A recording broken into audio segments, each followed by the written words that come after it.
I think this is day 8 of Whole30. Just came back from church.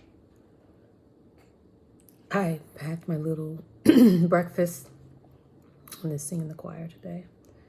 And luckily they had like some healthy snack options after church. So like they have fresh fruit and salad that didn't have dairy in it. So I was able to eat that. Of course, they had all the other foods too, but I just ignored those and just ate the things I could eat. And it was good. I'm having my first cup of coffee right now in the afternoon. I do have a caffeine curfew, so I try not to have caffeine after 3 o'clock. So this is relatively late for me to have a cup of coffee. This morning I usually have coffee, but this morning I had tea because tea is good for like your throat when you're singing. I feel like all the different stuff in coffee is not really great for singing. So I usually drink tea. So like I had a green tea. This is my favorite green tea. It's like a blend called Zen from I think the Tazo tea brand.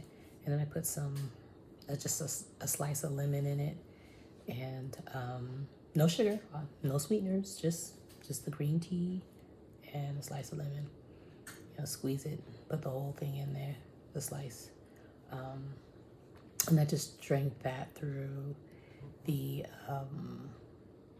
service to kind of keep my throat opened up for singing and warm. It was a cold morning, cold for California. I mean, but it was 40 something degrees, and that's cold for California.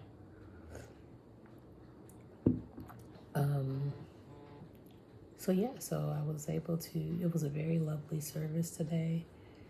We had a fantastic singer. I think her name is India B. Shout out to India B. Beautiful voice, dynamic performer.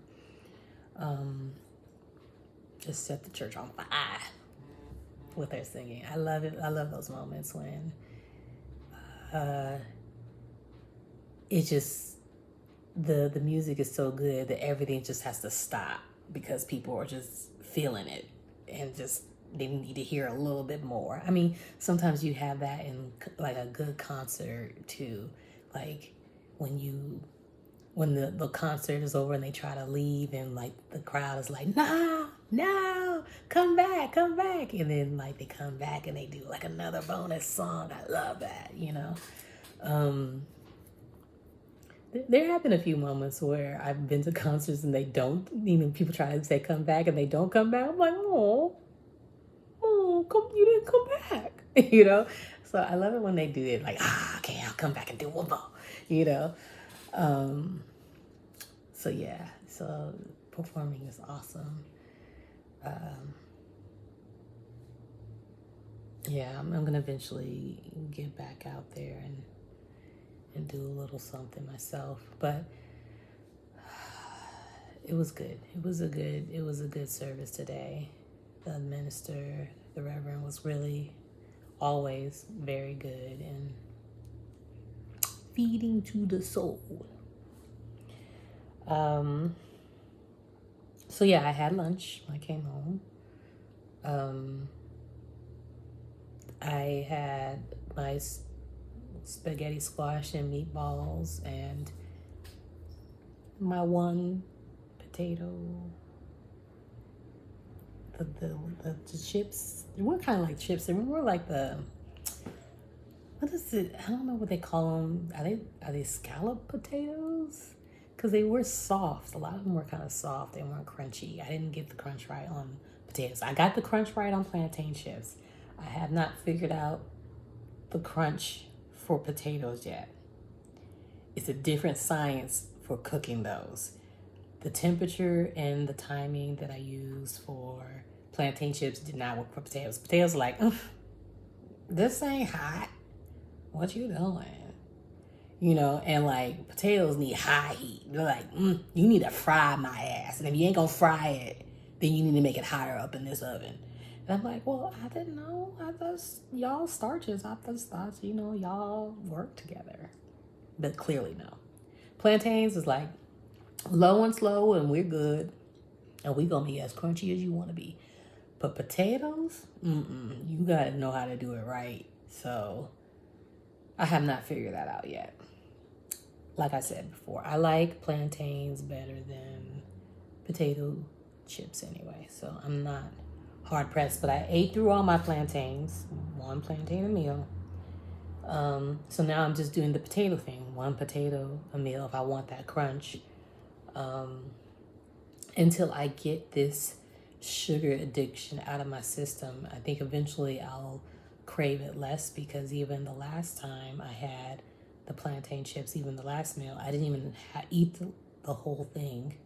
I ate like half of them, and then I used the other half for the evening. So I was like not as craving so much of the starchy carbs than I usually do. And okay, it's time for me to flip. So I'm making another batch for this evening because I've already eaten. Now I'm just having my coffee and my sweet potato treat. I had one of those in the morning, and then I was going to have one today with my coffee as a potato treat. But let's see what's going on with this. Ooh, some of them are kind of burnt. All right, see, I'm still working this thing out. I'm going to flip it and see if I can salvage what I can, because these were, I made these a lot thinner than I usually make them. So some of them kind of burnt pretty fast. So it's a struggle. And I'm okay with it. I'm learning, you know. I'm not really that attached whether to get this right, because I may or may not make this a thing when it comes to the potatoes. So I'm just trying to get the ones that are kind of done and burnt off. And maybe I'll let the ones that are thicker, you see it's stuck to the, I put oil in it. Hold on, I'm gonna have to pause for a moment and use both hands because it's real over here. Hold on just a moment. Okay, so see, some of these are kind of burnt. Not burnt too bad, but I'm still gonna eat them, waste not, want not. And the ones that are just still soggy, I put back in the oven for like another 5 minutes. I probably need a wire rack or something. I don't have a wire baking rack. I'm sure if I look on YouTube, there's a proper way to make potato chips. I'm pretty sure I'm not doing any of the right things. And I'm okay with that. I'll go learn and figure out how to do this the right way, because clearly I don't like what I'm doing right now. Maybe I can look up a recipe of how to make those Ethiopian potato chips. Like, I'm gonna go to Brundo Spice, get the Brundo Spice Company seasoning and just learn how to make those potatoes. Yeah. I'm not committed to do that right now though. I know people are like, why don't you just get an air fryer? Well, have you seen how many appliances I have? I have too many appliances.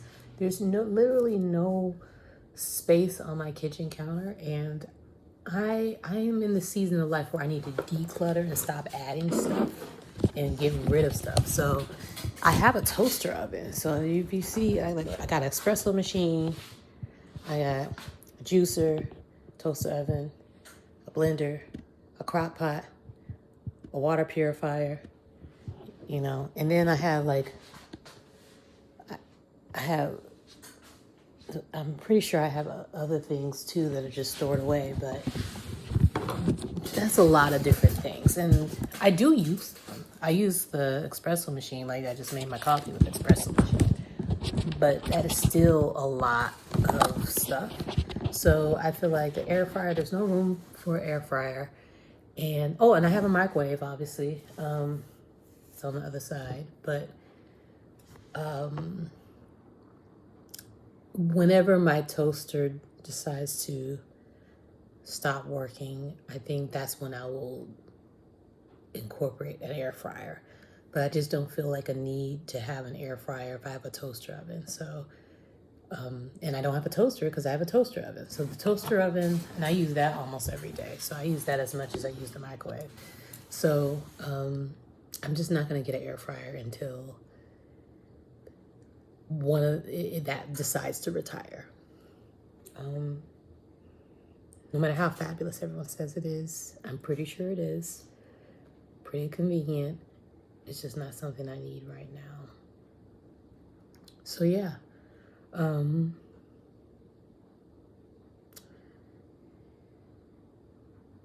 That's pretty much it for me. I am in a good headspace. Talk to my siblings about my mother. Giving them updates. I'm actually going to talk to my younger brother. I haven't updated him, but I talked to my older sister yesterday about her.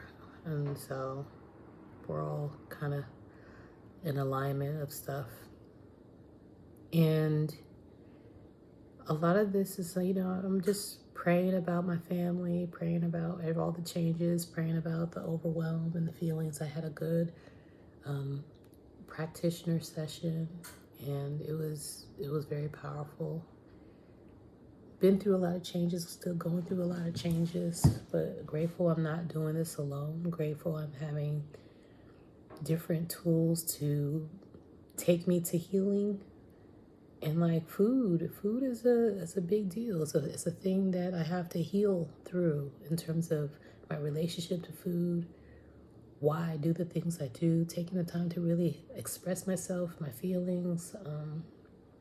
So I had no idea how much food mattered to me and how it impacts my life and my relationship to it. So I am also entertaining the idea of a new exercise plan. Lord help me. So I saw this podcast, the Model Health Show, Sean Stevenson, shout out to him. He is a modern day George Washington Carver as far as I'm concerned. A brilliant scientist, Black man that just knows everything and anything about the body. Like, he's so smart. So smart. Oh my God. And he wasn't like a PhD, but he is smarter than a lot of these PhDs I've seen on these campuses. Anyway, he was saying that, let me turn this off. Hold on. Okay, so he was saying that, well, he interviewed someone who was an exercise instructor that has a big following from Beachbody, I think. And she was in that latest podcast. You guys got to check it out. She's talking about losing weight after 40 and all the things that come with that. And she mentioned Pilates. I did Pilates a long time ago in the 80s when my mother had a recording from Jane Fonda, and I maybe was like 11 or maybe 8 or 9. If it was in the 80s, it must have been like I was like 7 or 8 years old and tried to do some of them Pilates moves, and I was like, this shit is painful. I don't know why she has this. It's not fun. Never do this again. And I didn't, and I kept it. I never had to. That one painful video in the 80s made me never want to do Pilates ever again. But it's low impact, and based on my cortisol and stress levels and stuff, doing something that's low impact but getting big results is probably, and building my flexibility is probably really necessary for me and my body right now. So although I probably will hate it, it's probably really good for me, and I might have to do it for this exercise weight loss plan. So we'll see. Not looking forward to that, but I'm gonna figure that out somehow. So until tomorrow, see you tomorrow.